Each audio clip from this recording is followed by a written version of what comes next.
Hello students, आज हम हिंदी का पाठ 8 तितली और कली पढ़ेंगे। यह एक कविता है जो तितली और कली से संबंधित है। तितली को तो आप सभी ने देखा होगा। कैसी होती है तितली?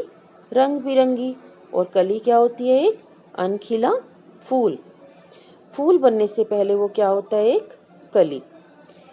इस कविता में तितली कली से कुछ बातें करती है। वो क्या बातें करती है इस कविता के जरिए पढ़ेंगे। हरी डाल पर लगी हुई थी नन्ही सुंदर एक कली।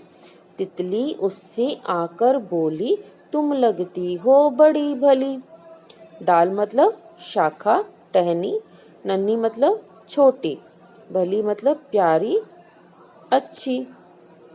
इस चित्र में दिखाई दे रहा है कि एक हरे रंग की टहनी लगी हुई है जिस पर एक छोटी सी कली लगी हुई है।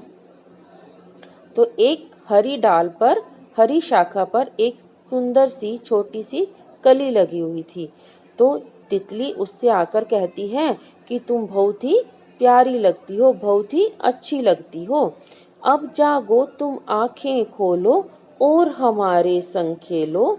फैले सुंदर महक तुम्हारी, महके सारी गली गली।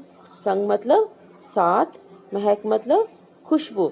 तितली कली से कहती है कि अब तुम अपनी आंखें खोलो, या आंखें खोलने का मतलब है कि अब तुम खिल जाओ और खिलने के बाद हमारे साथ खेलो। तो जिससे क्या होगा, जब तुम खिल जाओगी तो तुम्हारी जो खुशबू है हर जगह फैल जाएगी और सारी जो गलियां हैं खुशबू से भरपूर हो जाएंगी। कली छिटक कर खिली रंगीली, तुरंत खेल की सुनकर बात। साथ हवा के लगी भागने, तितली छूने उसे चली। कली ने खेलने की बात सुनकर उसी समय खिलकर एक रंग बिरंगा फूल बन गई और वो ऐसे खिली और हवा के साथ ही भागने लग गई और साथ बहने लगी। तो जैसे ही कली हवा के साथ भागने लगी तो तितली उसको छूने के लिए उसके पीछे पीछे दौड़ पड़ी।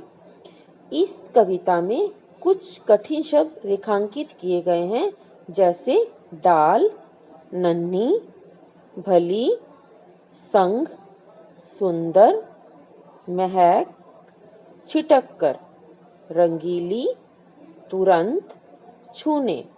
इस तरह बेटा हमने इस कविता में ये पढ़ा कि तितली ने कली से क्या क्या बातें की और उसे क्या क्या कहा। ओके बेटा, थैंक यू।